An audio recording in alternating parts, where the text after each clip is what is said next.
Hi, I'm Kalia. 2 kids, not enough sleep, and a nursing job that barely pays the bills. That's my life in a nutshell. Or at least, it was until last Tuesday when everything I thought I knew about trust came crashing down around me. Mommy, can I change Micah's diaper? Please? I want to be a big helper, my 6-year-old Zoe begged, bouncing on her toes beside the changing table where my 8-month-old son lay gurgling. I glanced at the clock. 5:42 p.m. Marcus would be dropping by soon to pick up the kids for their overnight stay. My ex-husband wasn't perfect, but he'd been stepping up lately, especially since I'd taken on night shifts. Sure, sweetie. Just let me get everything ready first, I said, laying out a fresh diaper and wipes. I know how to do it. Marcus showed me the special way, Zoe insisted, already reaching for the tabs on Micah's diaper. I smiled, watching her carefully. Okay, show me what Marcus taught you. Zoe's small fingers worked with surprising confidence. First, you open it like this, then you wipe front to back. That's very important, Marcus says, and then you check for rashes. My phone buzzed. Diane, my supervisor from the hospital. Hey, Di, what's up? Kalia, I need you to come in early tonight. Johnson called out sick again. I sighed, watching Zoe proudly cleaning Micah. I don't know if I can. Marcus isn't here yet to... Mommy! What's this? Zoe's voice shot up 2 octaves. I turned to see her holding something between her thumb and forefinger. A small, partially dissolved white tablet. What is that? I moved closer, heart suddenly pounding. It was stuck to Micah's bottom. Is it medicine? Zoe's eyes were wide with confusion. I took it carefully, examining the fragmented pill with its partial marking. Recognition hit me like a truck. It looked like one of my prescription sleeping pills, the ones I kept locked in my bathroom cabinet. Zoe, has Marcus been giving Micah anything? Sometimes he puts medicine in Micah's bottle when he won't stop crying, she said innocently. He says it helps him be a good baby. Diane, I'll call you back, I said into the phone, my voice shaking. What's wrong? Diane asked. I need to call 911 right now. Just then, the front door opened. Hey, who's ready for pizza night at Dad's? Marcus called out cheerfully. I looked from the pill fragment to my son, who had fallen suspiciously quiet, to Marcus's smiling face in the doorway. Behind him stood his new girlfriend, Vanessa, waving awkwardly. Zoe, I said as calmly as possible, take your brother into the bathroom and shut the door. Don't come out until I call you. But Daddy's here. Now, Zoe. As my daughter hurried away with Micah, Marcus's smile faded. What's going on, Kalia? I held up the pill fragment, my hand trembling with rage. Care to explain why our son had one of my sleeping pills in his diaper, Marcus? The room temperature seemed to drop 20 degrees as Marcus stared at the pill fragment in my palm. What are you talking about? His voice was steady, but I caught the slight twitch at the corner of his mouth. His tell when lying. That could be anything. A piece of diaper material, baby powder clumped up. Don't insult my intelligence, I hissed, already dialing 911. Zoe told me you've been putting medicine in Micah's bottle. Vanessa stepped forward, her brow furrowed. Marcus wouldn't do that. There must be some misunderstanding. Hello? Yes, I need an ambulance. I believe my 8-month-old son has been given sleeping medication. Marcus lunged for the phone, but I stepped back. Kalia, hang up! You're overreacting! The dispatcher's voice came through. Ma'am, is the child conscious? Yes, but he's unusually quiet, I answered, keeping my eyes on Marcus. We're sending an ambulance. Do you know what medication and how much? I believe it's Zolpidem. I don't know how much. Marcus's face had gone pale. This is ridiculous. Vanessa, tell her. Vanessa looked uncertainly between us. I've never seen him give the baby anything. But you've seen how unusually soundly Micah sleeps at your place, haven't you? I challenged. The flicker of recognition in her eyes told me everything. He just said the baby was a good sleeper, she murmured. The ambulance arrived in minutes, followed closely by police. While paramedics examined Micah, I spoke with Officer Reynolds in the kitchen. Miss Williams, Can you think of any reason your ex-husband would do this? She asked, notebook ready. He's been complaining about Micah crying all night. He works early mornings at the construction site and… This is a witch hunt, Marcus shouted from the living room, where another officer was questioning him. I've never given that baby anything. My phone rang. Diane again. Kalia, what's happening? You never called back. Diane, I can't work tonight. I think Marcus has been drugging Micah to make him sleep. What? That's insane. Wait, is this why you've been saying Micah sleeps through the night at Marcus's but never at home? Exactly. I need to go. The police are here. My next call was to my sister Tanya. She answered on the first ring. Hey sis, what's up? Tanya, I need you to come over right now. I'm in the middle of dinner with… Marcus has been drugging Micah. The police and ambulance are here. Silence then. I'm on my way.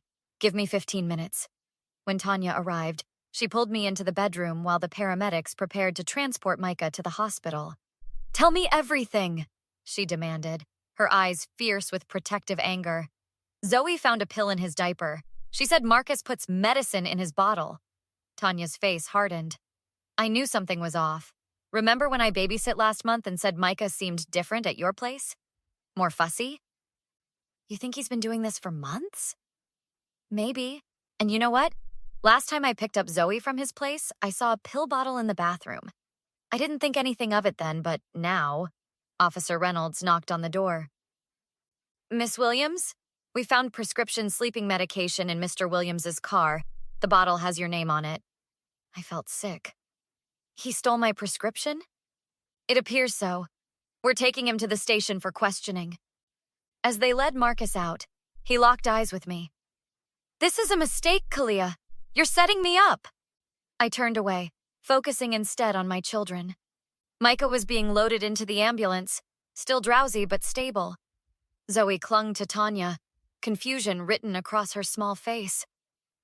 Is Daddy in trouble? She whispered. We'll talk about it later, sweetheart, I promised, my mind already racing toward what would come next. The hospital room was quiet except for the steady beep of Micah's heart monitor. He'd been admitted for observation, the doctors confirming what I already knew. Trace amounts of zolpidem in his system. Not enough to be life-threatening, they assured me, but absolutely concerning and potentially harmful long-term. Zoe had fallen asleep on the small couch under Tanya's jacket when a knock came at the door. Detective Morris entered, her expression professionally neutral. Miss Williams, I'd like to discuss your ex-husband's statement. What's he saying now?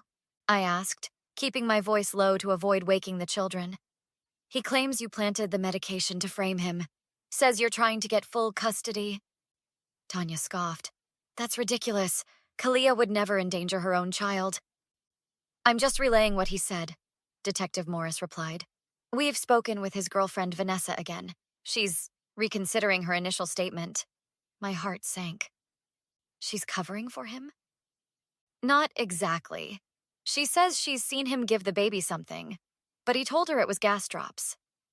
Just then, my phone lit up with a text from an unknown number. It's Vanessa. Can we talk? I'm in the hospital cafeteria. She's here, I told Detective Morris. I'm going to speak with her. I'll come with you, the detective offered. In the cafeteria, Vanessa sat hunched over a coffee cup, her mascara smudged from crying. Vanessa, I said, sliding into the seat opposite her. She looked up, startled to see Detective Morris beside me. I thought we'd talk alone.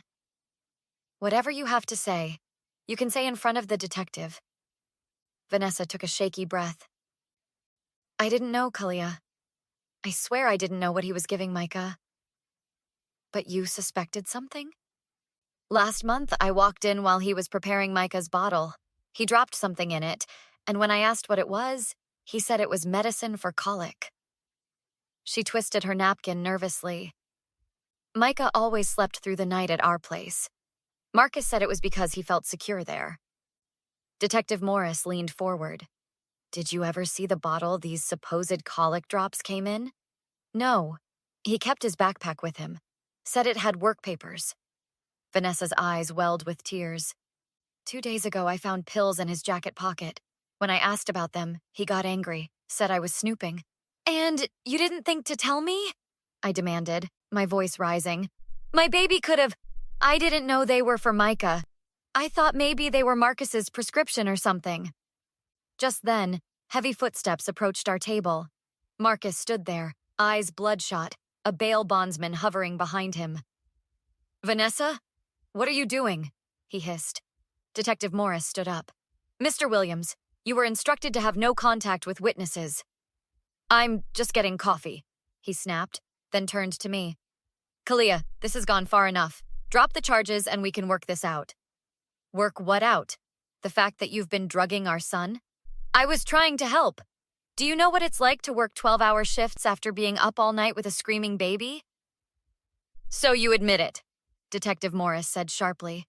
Marcus's face fell as he realized his mistake. I didn't. That's not what I meant. You gave our baby sleeping pills. I was standing now, trembling with rage. You stole my prescription and used it on our infant son.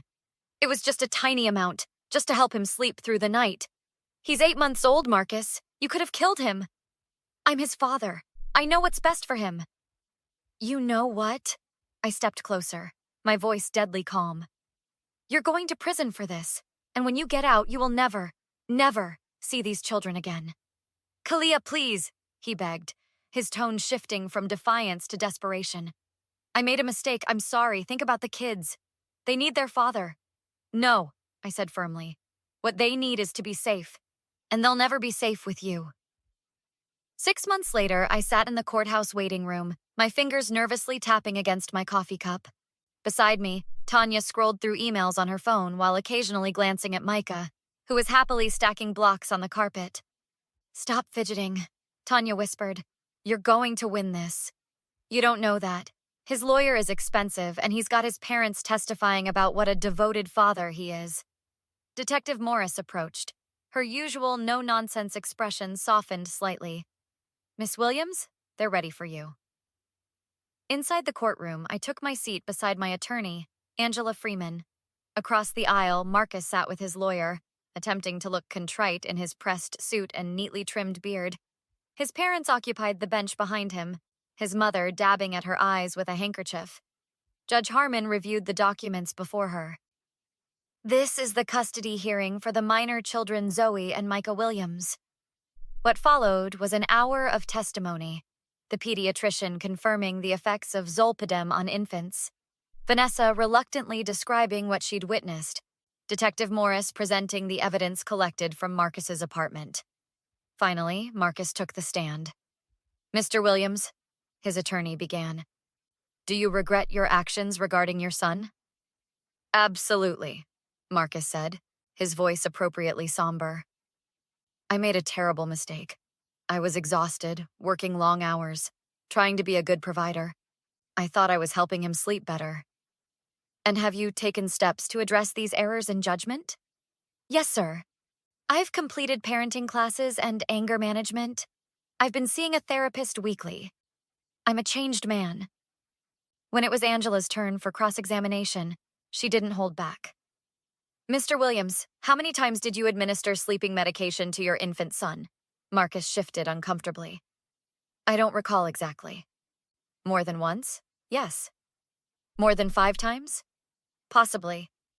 More than 10? His hesitation spoke volumes. I can't say for certain. Angela pressed on. Did you at any point research the potential consequences of giving prescription sleep medication to an infant? No, but...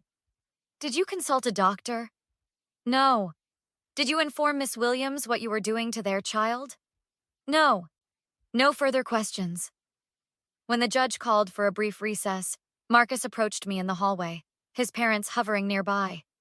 Kalia, please, he pleaded. Don't do this. Don't take my kids away. You did this to yourself, Marcus. People make mistakes. I've changed. I'm getting help. It wasn't a mistake, I countered. It was a deliberate choice you made repeatedly. You endangered our baby for your convenience. His mother stepped forward. Kalia, dear, he's their father. Children need both parents. Mrs. Williams, with all due respect, your son drugged my baby. He stole my prescription medication and gave it to an infant. There's no coming back from that. When court resumed, Judge Harmon delivered her ruling. Sole physical and legal custody awarded to me, with Marcus granted only supervised visitation twice monthly at a family center. Outside the courthouse, surrounded by Tanya, Detective Morris, and Angela, I finally felt the weight lifting. Micah babbled happily in his stroller, completely recovered and blissfully unaware of how close he'd come to tragedy. "What now?" Tanya asked. "Now we go home," I said simply. "We heal. We move forward." As we walked to the car, I spotted Marcus with his parents, his face dark with anger. Our eyes met briefly, and I felt not triumph, but relief. My children were safe. The system had worked. Justice had been served. That evening, as I tucked Zoe into bed, she asked the question I'd been dreading. "Mommy, when will Daddy come home?" I stroked her hair gently. "Sweetie, Daddy won't be living with us anymore, but you'll still see him sometimes." "Because he gave Micah bad medicine?" "Yes, because of that." She considered this with the profound simplicity of childhood. "I'm glad I told you what I saw in Micah's diaper. I'm glad you did too, baby. You saved your brother." As I turned out the light, I wondered, how many other parents out there were facing their own betrayals, their own moments of terrible discovery? How many others had that split second where everything changed? And what would you do if it happened to you? Tell me your thoughts in the comments. Have you ever had to protect someone you love from someone else you thought you could trust? Subscribe for more real-life inspired stories.